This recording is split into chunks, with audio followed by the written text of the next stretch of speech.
The history of settlement in North America is closely tied to its waterways. Some of the great cities in North America have been established along major river systems. The St. Lawrence River, running from Lake Ontario to the Atlantic Ocean, is one of the most important rivers in North America. First, it gave explorers access to the continent, and it has also served as a major shipping route from the Great Lakes to the rest of the world, making it one of the most vital waterways on the planet. It has served the commercial interests of both the United States and Canada for hundreds of years. But because the river serves as a border between the two nations, the threat of conflict among them led to the need for an alternative military route. Thus was born the Rideau Canal. The Rideau, which is the French word for curtain, is a 126-mile-long system of rivers and lakes bypassing the St. Lawrence, providing the Canadian colonies a secure route between Lake Ontario and Montreal. It is the rich history of its origin, construction, and uses of the Rideau Canal that perpetuate its prominence in modern-day North America. In the next 3 stops, we'll learn about each of these aspects in detail. Come with me as I lead you through one of mankind's greatest feats in engineering that has stood the test of time.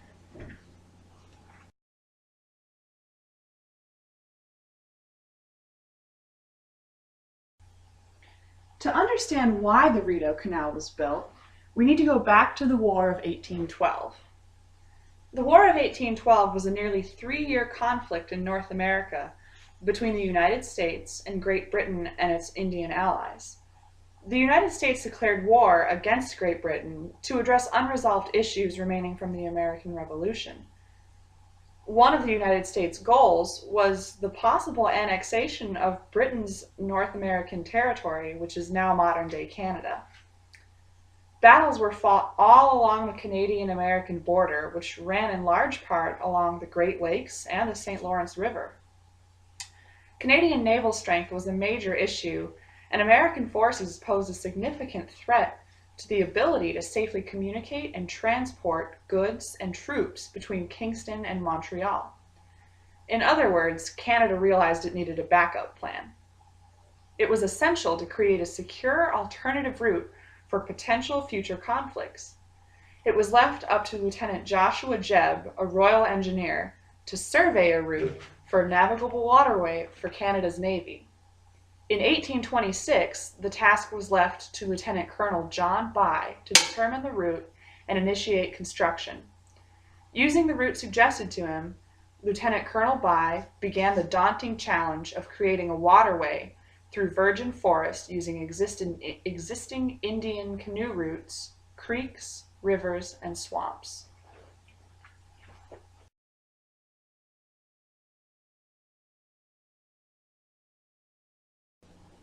The construction of the Rideau Canal required a great deal of engineering design projects, including forest clearing, major excavation work, stone masonry, construction of dams, and construction of 45 locks and 23 lock stations along the entire route.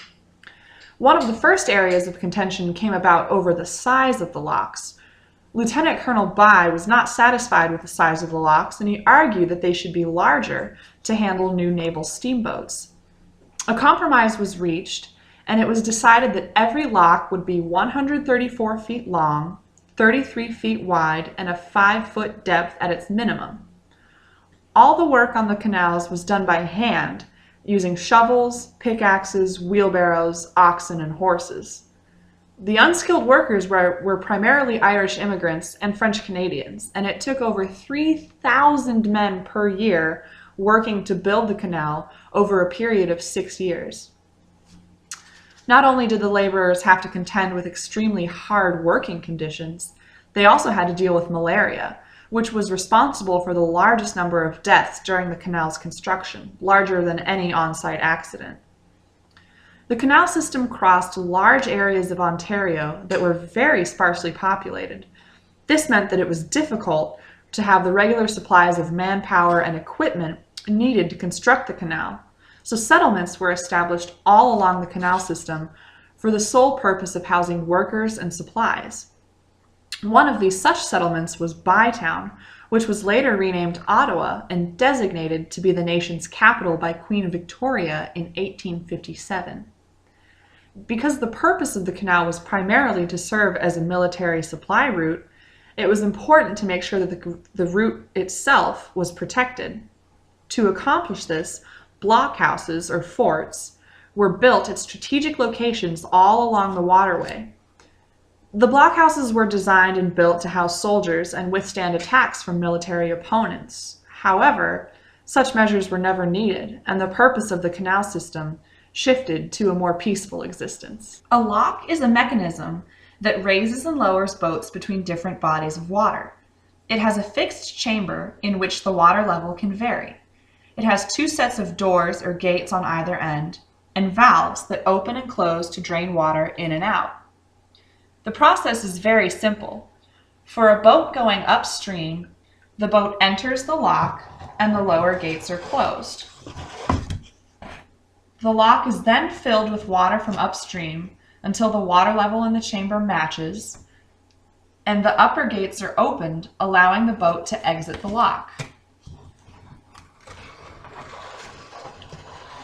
For a boat going downstream, the process is reversed. A boat going downstream enters the lock, and this time the upper gates are closed. The lock is now emptied by draining water downstream. The lower gates are opened, the boat exits the lock, and continues on its journey.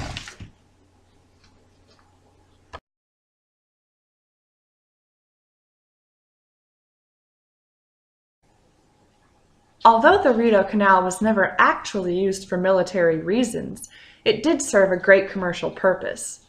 The Rideau Canal was easier to navigate than the St. Lawrence River because it avoided a series of rapids between Montreal and Kingston.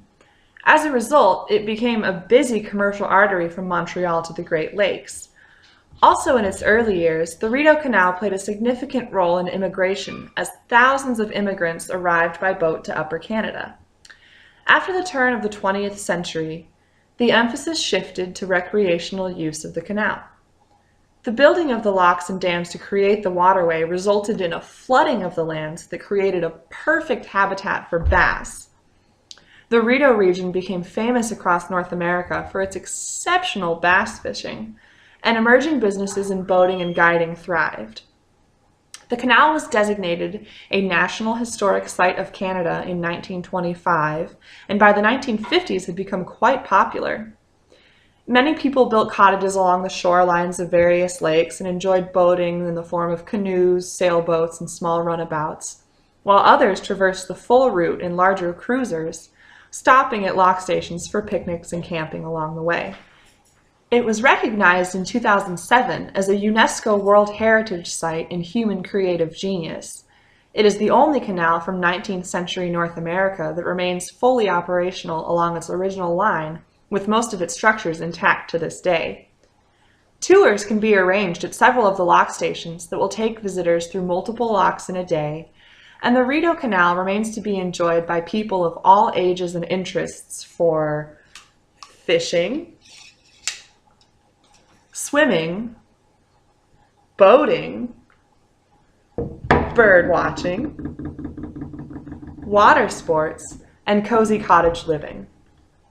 The Rideau Canal has shown an amazing ability to adapt to changing times, and there is no reason to think that it won't continue long into the future.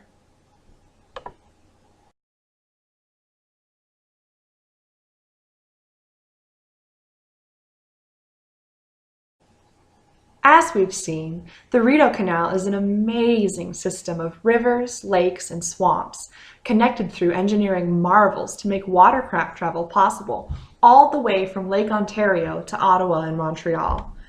We learned that this curtain was conceived and built for military purposes, but soon became a major route for commerce and then became appreciated as a scenic wonder for modern recreational pursuits. It is considered by some to be the most scenic and historic waterway in North America. Because of its natural beauty and historical significance, it has received a number of important designations. It is a National Historic Site of Canada, a Canadian Heritage River, and a UNESCO World Heritage Site. At the first stop on our historic tour, we looked at why the canal was built in the first place. It was the fear of military vulnerability that led to its construction. Fortunately, the military conflict that was feared never came. History has shown that Canada and the United States have peacefully coexisted for 2 centuries. The US-Canada border is the longest international border in the world shared by 2 countries. At the second stop on our tour, we looked at how the canal system was built. Construction of the canal was truly a feat of engineering prowess. Over the course of 6 years, engineers and thousands of immigrant laborers completed 47 masonry locks, 52 dams, and 4 blockhouses, resulting in a 126-mile waterway. The workers had to contend with rough bush, swamps, and rocky terrain, not to mention malaria-carrying mosquitoes. At our third stop, we looked at the various uses of the Rideau. It is the oldest continuously operated canal system in North America, and as time marched by, it adapted well to the changing times. It was never put to military use, but quickly became a well-used commercial route. It was favored over the St. Lawrence because there were no rapids to contend with. However, once the rapids of the St. Lawrence were tamed, the Rideau's use changed once again. It became, and remains today, a recreational site for boats of all shapes and sizes. It is a bass fisherman's paradise, a canoeer's delight, and a boater's pleasure. I hope that you enjoyed this look at the Rideau Canal, a North American treasure.